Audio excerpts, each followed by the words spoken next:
Yahweh. I got Armando laughing, that's good. That means I appeal even to the younger crowd. Todah Rabah Yahweh. Amen. But it gets worse. Santa is said to be omniscient. In other words, children are taught that Santa Claus knows everything, Darrell. He knows when you're good. He knows when you're bad. He knows how good you've been, how bad you've been. And based on your works, he will deliver or he won't deliver. So Santa doesn't have to check in with your parents. Santa Claus knows if you're good or you're bad and naughty or nice. Come on now. So in other words, Raina's enjoying. So in other words, Santa Claus is what? Omniscient. He knows everything about Darrell. He knows everything about Frank. He knows everything about Moshe. Santa Claus, he's omniscient. He knows where you live. He knows your cell phone number. He can get gifts to you any way he has to. He doesn't need permission. He's higher than your parents, higher than your relatives. He will know if you're naughty and nice. He knows when you're awake. He knows when you're asleep. I could sing that song, but this is the house of Yahweh. I'm not going to desecrate the house of Yahweh singing that song. But you know what song I'm talking about. Baruch Hashem Yahweh. We don't need to get into that. So Santa is said to be omniscient. Really? Well, let's see who the one who's really omniscient. Turn with me to Mishlei 15:3. Is anyone enjoying? I said, is anyone enjoying? Mishlei 15:3. The eyes, Mishlei, Proverbos. The eyes of Yahweh are in every place, notice, beholding all the evil and the tov. There is the omniscience. There is only one who is omniscient, and that is Yeshua HaMashiach, Melech Yisrael. Somebody give him praise in the house of Yahweh. So there's only one who's omniscient. The eyes of Yahweh are in every place, beholding all good and evil. In Matthew 9:4, Yeshua knew their hearts, and he says, why do you think evil in your hearts? Because he was omniscient. He alone is omniscient. So when they say that Santa Claus is omniscient, it is a satanic theft of the virtues of our Savior. Are you with me? Now, I'm not picking on Santa Claus, even though I'd like to, but he is the face of the seed of Satan. So the seed of Satan has two forces in the world. One is the Islamic force of evangelism and accept Muhammad and Allah or die. And the other is the love of ecumenicalism, where the whole world, atheist, agnostic, Protestant, Catholic, Jew, Gentile, everybody can unite around the false love of Santa Claus. You see, Lord? So Satan's throne he's working both sides of the coin. He's working the evil angle, and he's working the love ecumenical angle. Surely everybody can come, like Rodney King says, can't we just all get along? If we can't get along, we surely can get along when it comes to Santa Claus. It's a benign being, allegedly. So Santa Claus is presented as omniscient. We know that only Yeshua is omniscient. Not only that, there's another thing about this guy. Santa Claus, we're told, is not just omniscient, but Santa Claus is omnipresent. He's everywhere, you know. He's everywhere. Why do I know that Santa Claus, why did I know when I thought I knew, when I didn't know what I should know, but now I know, but I didn't know then, but now I know? Why? Why did I think I knew that Santa Claus was omnipresent? Because somehow this bird brain, Santa Claus, has the ability to visit billions of homes all within a 24-hour period. Oh, he's omnipresent.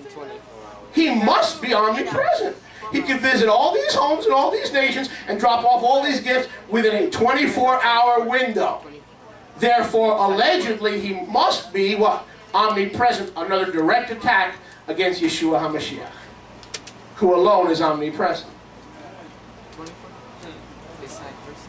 Anybody that has the ability to visit billions of homes within a 24-hour period, being fully omniscient, who's deserving and who's not deserving, that means he can visit, if we take several billion homes over a 24-hour period, Santa visits, listen, Althea, you're going to enjoy this.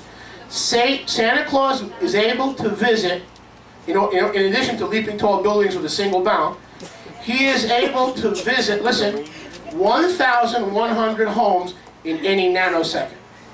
In a nanosecond? You know how fast that is? Some of them aren't even home when he visits them. Some of those homes are trailers. It doesn't matter. Santa is all-knowing. We don't know where he came from. He lives somewhere in the north. No beginning, no end. He's coming soon. Coming very soon. No man knows the day and the hour when Yeshua's coming, but everybody knows when Santa's coming.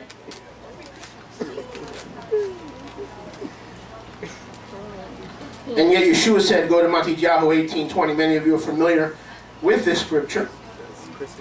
Matityahu 18:20. Matityahu 18:20. Why am I picking on Santa Claus? Because he is the face of Christmas. What? And he needs to be picked on. Yeshua says, where 2 or 3 are assembled together in my name, there I am in the midst of them. He alone is omnipresent. He alone is omniscient. Whenever 2 or 3 anywhere in the world are gathered in Yahshua's name, he is there in the midst of them. So they say Santa Claus is presented as omniscient. Santa Claus is presented as omnipresent.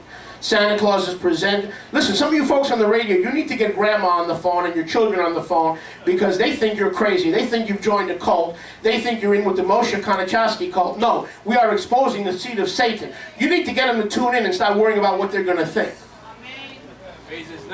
And if they tell you that you won't see your grandchildren until you show up for Christmas, tell them to keep the grandchildren. Did I say that? And I get, it's very sad, brothers and sisters, it's very sad. I get a lot of letters like that. I had a letter from a mom saying, you know, I can't see my grandchild because I refuse to compromise, celebrate Christmas and Easter, and my children think I'm in a cult and I haven't seen my grandchild in 8 years. That must be terrible. Very, very painful, very painful. But we have to stand for righteousness. So Santa is presented to us as omnipotent. What does that mean? Somehow Santa Claus has the ability to carry presents for over 1 billion children. Somehow this one guy who's a little bit strong around the midsection, hasn't been to Dr. Maria's office in many months, has the ability, listen, he has the ability to schlep around all these packages. I give out. Only Yahweh should bless you and me with a back like that. He's got this omnipotence, all might, all power, to schlep around billions of presents for billions of children. You ever notice how nobody ever asked Santa Claus to sit down for a while, take a rest, sit down, relax? You ever notice that? Because it's assumed he can handle all the packages. It's assumed he can handle all these gifts. Crazy stuff. Crazy, crazy stuff. So in other words, he's what? He's what? Omnipotent. He could carry hundreds and tons of presents. Go with me to Matityahu 28:18. We're going to meet the only one who has all power. Matityahu 28:18. The only one who has all power. Look at that. Yahshua, after his resurrection, came to the Talmidim saying to them, all, notice, turn to your neighbor and say all. Turn to your other neighbor and say all. Turn to a third neighbor and say, why aren't you saying all? Turn to a fourth neighbor and say, Simon says. Simon says. Yeshua said, all power. Meaning there's no power that Yahshua does not possess. And here Satan is presented as being what? Omnipotent. The only one who is omnipotent and never needs to take the rest.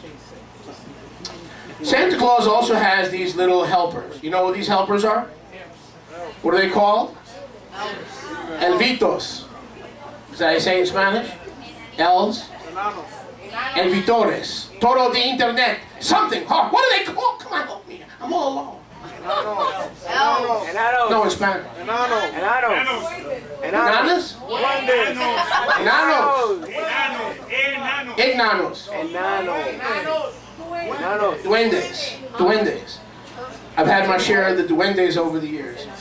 So these little elves, the duendes, with Santa Claus. In other words, Santa doesn't work alone. He has a ghost or a night spirit called an elf or a, what's that?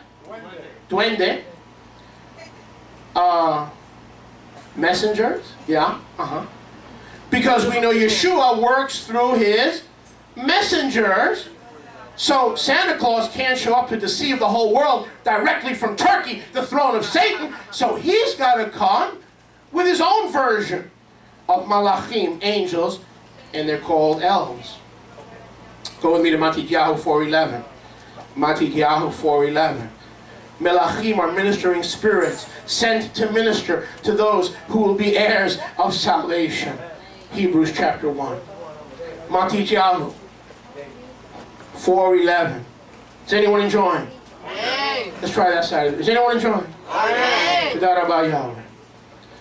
Matityahu 4:11. Then Satan left Yeshua, and look, heavenly melachim came and attended to him. Notice, Yeshua had helpers. He had heavenly melachim who came and attended to him. So you don't think the throne of Satan is going to send Santa Claus without helpers now, Britt, do you? Santa Claus has to have helpers. And who are those helpers? Duendos, elves. Huh? Demons, thank you. Baruch Hashem Yahweh. So of course, Yeshua has malachim helping him. So Santa Claus has the elves. Baruch Hashem Yahweh. I said Baruch Hashem Yahweh. Santa Claus, or Saint Nicholas, same person, has the power to do what? To raise the dead. Remember we learned earlier when you came in, some of you perhaps weren't here. Remember we said Saint Nicholas, according to legend, found 3 boys chopped up in a hotel, and they were stuffed into a tub. Remember we learned that earlier today.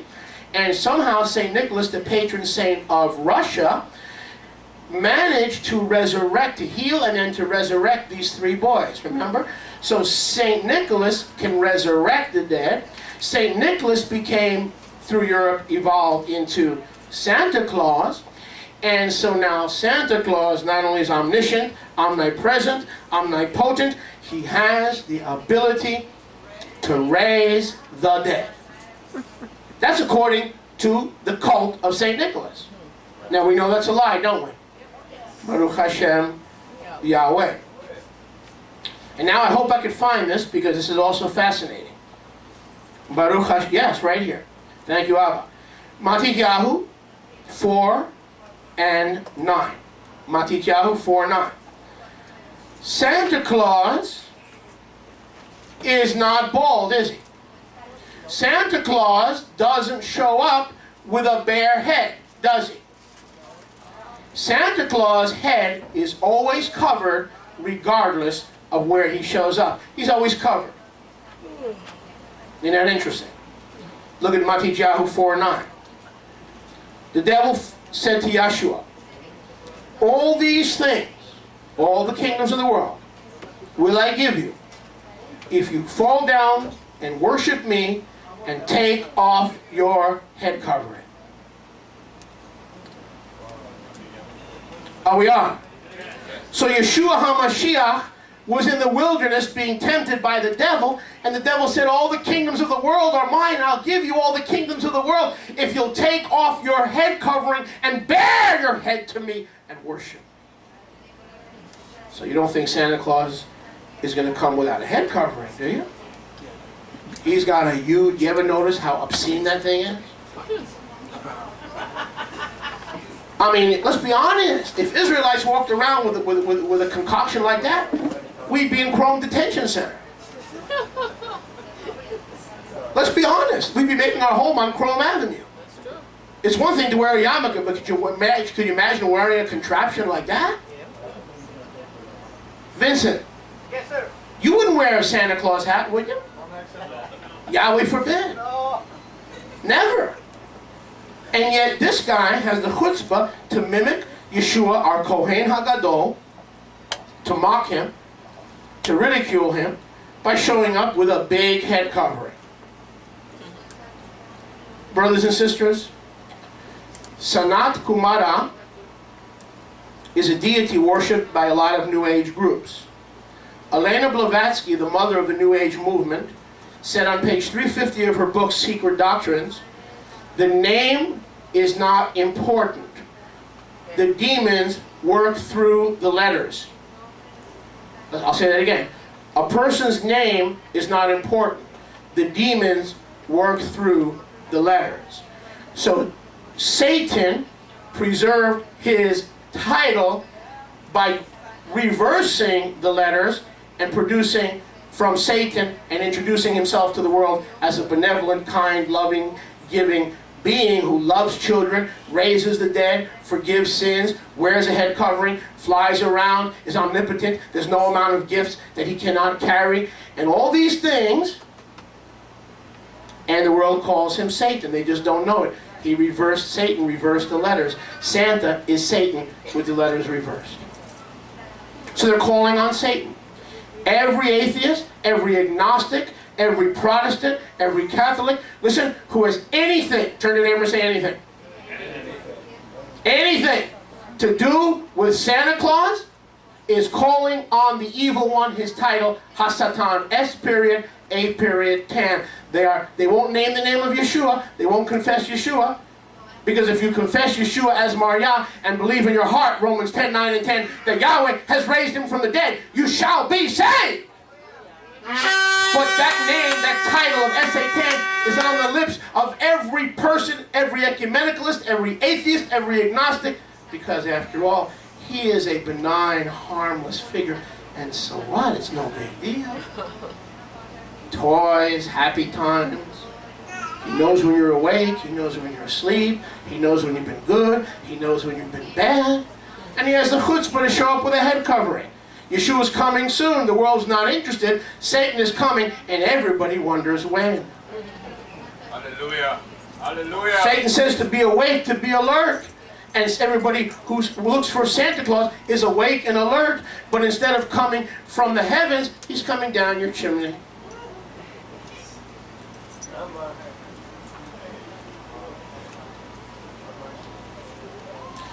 So the mother of the New Age movement, Helena Blavatsky, said, the arrangement of lettering is not important in demonology. In demonology, as long as Santa has the same letters as Satan, it is the same power source. Do you hear me? It is the same power source. According to G.A. Ripplinger, Old Nick is the name of a fallen demon in Ripplinger's Dictionary of Fallen Angels. Gail Ripplinger's Dictionary of Fallen Angels, Old Nick is listed as a demon who has fallen. He fell, and guess where he wound up? At the throne of Satan. And did Satan keep old Saint Nick at his throne? No. He propagated and evolved that myth to the ends of the earth. So whoever calls on the name of Santa Claus shall be lost at worst and confused at best. And let's be honest, it's taking years of spiritual operations by leaders and teachers to get this idea of Santa Claus out of our lives and out of our children's lives. And the danger is it's so benign, it's no big deal, it's harmless. He's a nice guy, he holds children. Turn with me please to 1 Yochanan 5:21. I'm just getting started, so don't get uncomfortable. Please. Yochanan Aleph. Is anyone enjoying? Amen. Let's try in the back. Bruno, is anyone enjoying back? Amen. Yochanan Aleph, 5:21. Yochanan Aleph. Now we're going to go quickly. 5:21. Todah Rabbi Yahweh. Bnei Yisrael, who's Yahshua talking to? Both houses of Israel. Bnei Yisrael, guard yourselves from idols. Don't call the pastor. Don't call the rabbi. Don't ask grandma if it's really true. You and I are responsible for guarding ourselves from all idolatry. Can I hear a good amen? Hallelujah. Lloyd, guard yourself. You know why? Because one day Rabbi Moshe won't be here. Your spiritual father, your spiritual brother, one of your spiritual sisters, or you may not even have a Bible that day. Guard yourself. When you're in the lands, when you're in the islands, when you're in the nations, not your husband. Your husband may be out to lunch, spiritually speaking. Or your wife may be out to lunch, spiritually speaking. You and I are to guard ourselves from what? Idolatry. If we are Bnei Yisrael. If we're not, then keep on clausing the Santa and Santaing the Claus. But if we're Bnei Yisrael, we must guard ourselves from what? Let me sit down for a while if you don't mind. Do you mind? No. Huh? No. Is that a yay or a nay? Corinthians Aleph 10. Corinthians Aleph, 1 Corinthians. Now we're going to go quickly. Why we don't celebrate Christmas. I've just given you many reasons. 1 Corinthians 10 and verse 14. Therefore, my dearly beloved, so if we are loved by the Father, we will flee from idolatry. Notice, if we are the beloved of Yahweh, we will flee from idolatry. I'll say that again. If we are Bnei Israel, or the beloved of Yahweh, we will flee. That's up to us to flee from idolatry. Verse 15. Here's the good news. How many heard of the Christmas theme, or maybe read a Christmas card? It's so beautiful, but it's so wrong. It says, wise men still seek him. The only thing missing is the bubble bath. Wise men. You ever see those Christmas cards? Right? Wise men, Janet Trim, still seek him. They're kind of right. Watch this. Look at verse 15. I speak, Rav Shaul says, to wise men. There are the wise men. You and me, we're the wise men. Wise men flee from idolatry as Bnei Yisrael, 1 John 5:21, when it is revealed to us. For him that knoweth to do good, but doth it not, to him it is sin. For him that knoweth to do tov, but does it not, to him it is sin. Baruch Hashem Yahweh. So it says, wise men still flee idolatry. Wise men do still seek him. It's true. But not Santa Claus.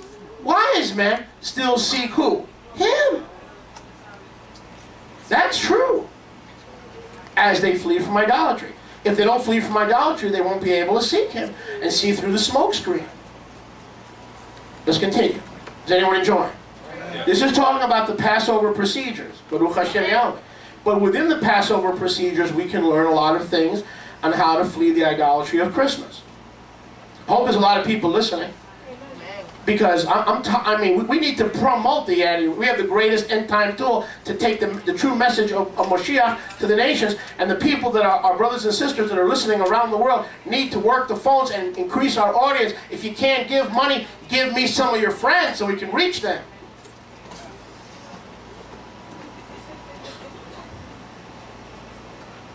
Look at verse 16. The Kiddush cup of bracha, which we bless, is not that the sharing of the dam of Mashiach? Don't we share the blood? The matzah that we break, is not that the sharing of the body of Mashiach? Notice. So, not only wise men don't celebrate Christmas, they participate in active, healthy body life. The Israelite body. Look at verse 17. What? For we being many are one lechem, and we are one body. We are all partakers of lechem echad. Behold Israel, whose observance is after the flesh. Are not those who eat the sacrifices partaking in the altar? So what you participate in, and where you eat, and where you feast, and what you celebrate, is you become by association. Let's read that again. The Israelite body should flee idolatry. The Israelite body should be eating the same bread. The Israelite body should be